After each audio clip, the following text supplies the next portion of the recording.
Nos levantamos temprano y armamos el itinerario para el resto del día. El día de mañana. Se va a presentar el libro del doctor Manes, aquí muy cerquita, en Ramos Mejía, con entrada libre y gratuita, en el auditorio del Centro Esloveno, en la calle Castelli 28, en Ramos, a través de INDELO, que es el Instituto de Neurociencia del Oeste, que el mismo doctor Manes inauguró en noviembre, hace apenas algunos días nomás, aquí también en Ramos Mejía. Así que todos los que tengan ganas de escuchar un rato al doctor Manes y de conocer un poquito más sobre neurociencia y sobre la propuesta, ¿no?, de conocer mejor a nuestro cerebro para poder vivir mejor, están todos invitados hoy, 15 de enero a las 19 horas. Vamos a charlar un ratito con el doctor Facundo Manes, que gentilmente nos atiende en esta mañana de juegos. ¿Cómo le va, doctor? Ariel del Áquila lo saluda. Hola Ariel, gracias por el llamado. No, gracias a usted por atendernos. Bueno, estamos hablando de algo que hasta hace muy poquito tiempo, doctor, ni teníamos idea de que existía o de que podíamos nosotros también charlar sobre estas cuestiones que tienen que ver con la neurociencia, con el cerebro, con el funcionamiento de nuestro cerebro, para conocernos mejor, para poder vivir mejor. ¿Se trata simplemente de una moda o se trata de, bueno, justamente, instalar un tema para poder vivir mejor? Mire, es un fenómeno mundial. Las neurociencias es una rama de la ciencia que estudia en forma científica, con el método científico, el cerebro humano, a diferentes niveles, desde el nivel molecular hasta el ser humano, el nivel social. Es multidisciplinario. En un laboratorio de neurociencia, por ejemplo en el nuestro, el INECO, hay economistas, filósofos, matemáticos, no solo neurólogos y psiquiatras, artistas, porque todos tenemos que sumar nuestro punto de vista para atender y entender el órgano más complejo del universo, el cerebro, y eso pasa a nivel global, no es una moda, es el principal desafío de la ciencia actualmente en todo el mundo, es entender el órgano que nos hace humanos. Todo lo que estamos hablando por teléfono ahora, vos estás en el programa de radio, con un micrófono, te está escuchando la audiencia, todo esto fue creado por nuestro cerebro. El principal desafío de la ciencia actualmente es entender cómo funciona este órgano. Así que para nada es una moda, ni inclusive es una moda local, es un fenómeno mundial de prioridad para entender el órgano más complejo del universo. Y a pesar de esto, ¿no?, que cada vez tiene más difusión, cada vez se estudia más, se divulga más lo que se estudia, todavía sigue habiendo zonas oscuras, ¿no?, que representan enigmas incluso para los científicos. Exactamente, Ariel. Hemos avanzado, en las últimas décadas se avanzó mucho en el estudio del cerebro, hemos aprendido algunos aspectos de nuestra toma de decisiones, de nuestras emociones, de la memoria, del olvido, de la creatividad, de la conciencia, del cerebro de los bebés, del cerebro envejecido, de la depresión, la ansiedad, de enfermedades, pero las preguntas más importantes todavía quedan sin responder. Una de ellas es qué es la conciencia, cómo se genera, cómo los circuitos neuronales dan lugar al sentimiento íntimo, personal, privado de cada uno de nosotros, lo que está sintiendo vos, a la audiencia en ese momento. Y tampoco hay una teoría general sobre el cerebro, así que coincido con vos que todavía las preguntas más importantes quedan sin responder. Y la pregunta quizás más importante es si el ser humano va a ser capaz de comprender su propio cerebro, porque no hay otra especie en el mundo que intente comprender su cerebro. Un mono no intenta comprender su cerebro, un león no intenta comprender un cerebro, una planta no intenta comprender el cerebro, un televisor no intenta comprenderse a sí mismo. En cambio los humanos, como somos diferentes y únicos, intentamos comprender nuestro cerebro, pero hay que prever si eso será posible. Claro, y a medida que nos vamos acercando cada vez un poquito más, nos vamos dando cuenta también de nuestra propia existencia, cosas que nos angustian, ¿no es cierto? Esto del conocernos cada vez más nos puede llevar cada vez más a un estado de insatisfacción o de angustia existencial, por decirlo de alguna manera. No, yo creo que al revés, que conocernos más, como decimos en el libro que hicimos con Mateo Niro, y que vos generosamente comentabas, creo que conocernos más, conocer nuestro cerebro nos puede hacer vivir mejor, porque primero que como uno, por ejemplo, yo siempre pongo el ejemplo de la computadora, si a veces uno hacía una función rara de copiar, pegar o hacer algo que después uno se dio cuenta que con una tecla ya, conociendo la computadora cómo funciona, lo hacía, no hay que hacer tanto esfuerzo.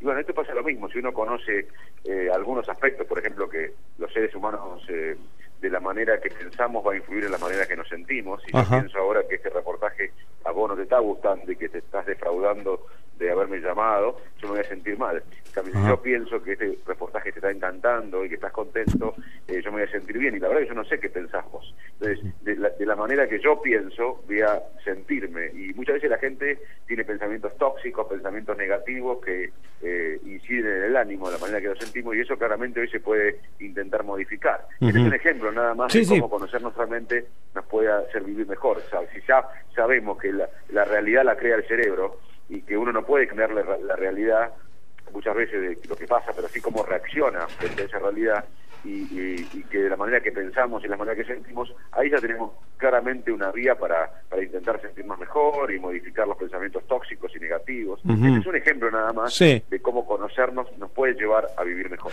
Ahora, la cuestión emocional, doctor, la otra vez lo escuchaba yo en un reportaje en el que también hacía mención de que la cuestión emocional también pasa por el cerebro.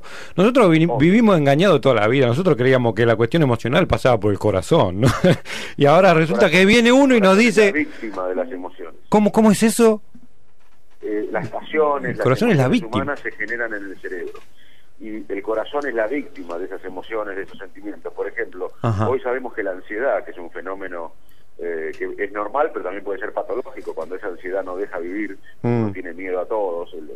El sistema de ansiedad es un sensor al peligro del cerebro, pero a veces detecta peligro donde no hay y se convierte en ansiedad patológica. Claro. Bueno, esa ansiedad que se genera en el cerebro puede aumentar el infarto de miocardio, el infarto del corazón, digamos, tanto como el colesterol alto, como el sobrepeso, como la vida sedentaria, como el tabaco, es un factor de riesgo coronario. Por otra parte, en personas con antecedentes cardíacos o factores de riesgo cardiovasculares, un episodio de ira, de enojo que se genera en el cerebro, puede en las próximas 2 o 3 horas generar un infarto agudo de miocardio. O sea, que claramente las pasiones, las emociones se generan en el cerebro, y el corazón es la víctima de esas emociones. El origen es el cerebro. Pero uno puede manejar esa cuestión para, no sufrir tanto emocionalmente. ¿Uno tiene ese gobierno? Bueno, primero que las emociones gobiernan nuestra conducta. Uno olvida todo en la vida. Si yo te pregunto a vos, Ariel, contame tu escuela secundaria, a vos en 40 minutos te sobra para contarme 5 años de tu vida. Sí, te olvidas de todo casi. Y es normal eso. ¿Y qué recuerda uno si se olvida de todo? Bueno, lo que nos emociona. Solamente recordamos lo que nos emociona. La toma de decisiones, inclusive, nosotros no tenemos tiempo para la vida es tomar decisiones, tomamos decisiones permanentemente. La palabra que elegimos, a quién miramos, en qué pensamos. No solo tomamos decisiones cuando compramos una camisa o un suéter. O sea que la mayor parte del tiempo las tomas de decisiones son automáticas y están influidas por las emociones. Ahí te conté 2 ejemplos de cómo las emociones influyen en la conducta, influyen en la memoria, influyen en la toma de decisiones. Somos seres emocionales y la conducta humana está facilitada por la emoción. Claro. ¿Y por qué se dice que algunas personas son más racionales que otras y otras son más emocionales? ¿Qué hay? ¿Uno pone por encima algunas cosas más inconscientes? ¿Cómo es esa relación? Todos somos seres emocionales. Lo que pasa es que algunos son mucho más racionales, pueden regular esas emociones un poco más, pero toda la emoción, el ser humano es un ser emocional. Lo que pasa es que algunos pueden procesar racionalmente algunos temas que otros no pueden, pero en realidad todos somos seres emocionales. Algunos serán más que otros, pero todos somos seres emocionales. La conducta humana, el ser humano es un ser emocional. Claro. Doctor, usted, tiene una larga trayectoria en el campo de la academia, por supuesto en la medicina, y ahora incursiona en la cuestión editorial, en la literatura de divulgación, ¿no? ¿Pensaba en algún momento que su carrera iba a dar este giro? ¿Fue direccionado o se fue dando todo esto? Mire, es una buena pregunta, nunca me la hicieron, pero ¿cómo surgió esto?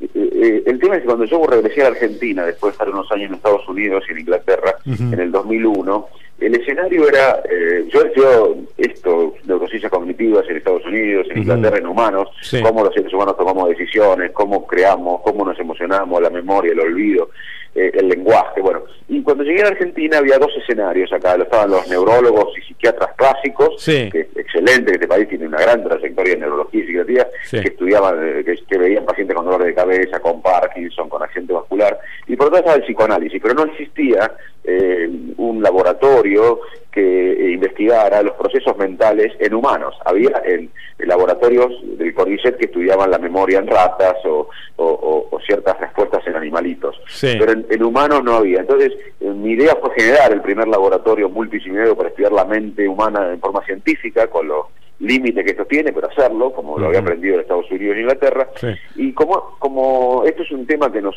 atañe a todos, yo veía que en mis charlas, cuando hablaba a la gente, creaba mucho interés, y bueno, la gente decía, ¿dónde puedo conocer más? ¿Dónde puedo conocer más?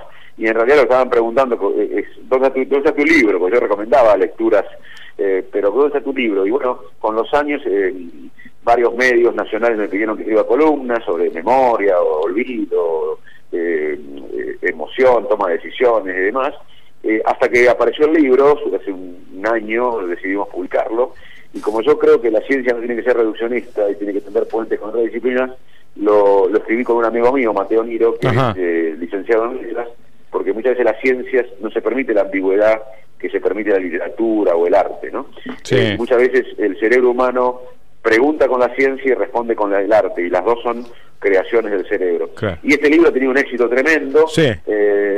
Y bueno, yo con gran placer veo que la gente está interesada en el cerebro, en la ciencia, en el conocimiento, y no lo tomo como algo personal, sino veo que tenemos una sociedad, por suerte, con ganas de conocer más, de conocer el método científico, el largo plazo, así que estoy muy, muy contento, y claramente ha tomado un giro parte de mi profesión. Claro, seguramente. Nosotros como sociedad somos particularmente, tenemos un particular interés por poder manejar nuestro cerebro, nuestras emociones. Digo, somos uno de los países del mundo con más psiquiatras, psicólogos, con más terapias, con más intenciones terapéuticas, ¿no es cierto?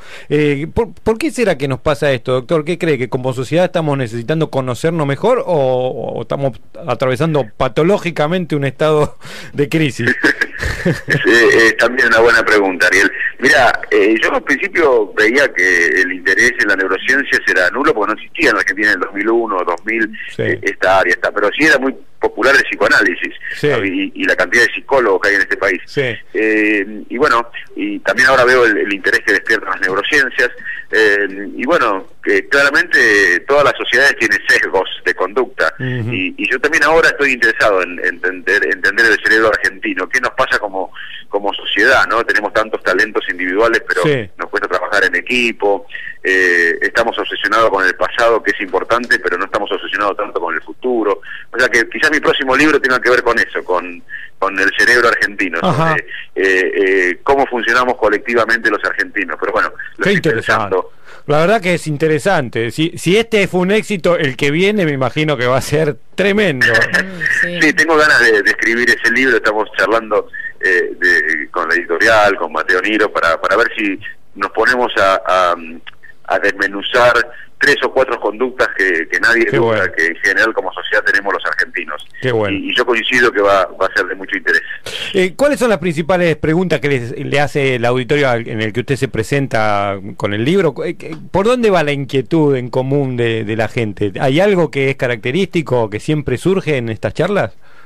Sí, la memoria, que es normal, que es anormal, la depresión, la ansiedad, el tema del envejecimiento cerebral, qué hacer para cuidar el cerebro, todo la tecnología y el cerebro, qué pasa ahora con el Facebook, Twitter, celulares, computadoras y el cerebro. Estamos muy preocupados, ¿no? Estamos muy preocupados, digo, con esta cuestión, ¿no? De cómo nos invade la tecnología.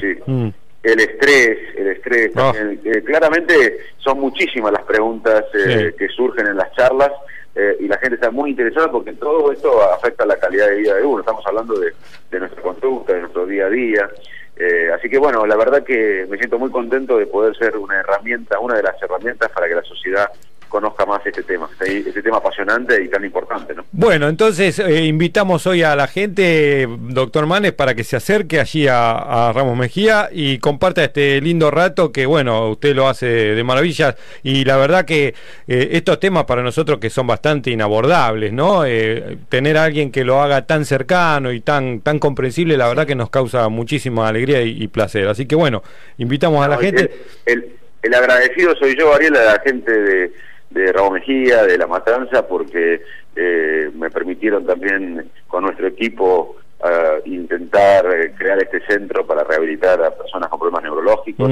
El mundo está cambiando, los centros tienen que ir a las ciudades, no los pacientes a los centros, y bueno, para mí estar en contacto con la gente hoy en Ramos Mejía va a ser un gran placer, porque ya me considero un vecino más de la zona. Doctor, que tenga un buen año y muchísimas gracias por esta charla, No, Ariel, gracias a vos y cualquiera en la audiencia que esté interesada en estos temas y no pueda comprar el libro, no quiera, yo tengo un Facebook, que es Facundo Manes Facebook, con Twitter es @ManesF, que pueden buscar, ahí pongo toda la información sobre el cerebro, así que nada personal. Así que el que está interesado en estos temas puede buscar en mi Facebook o en mi Twitter y actualizarse. Buenísimo, muchísimas gracias y un saludo grande. Nos levantamos temprano y armamos el itinerario para el resto del día, el día de mañana.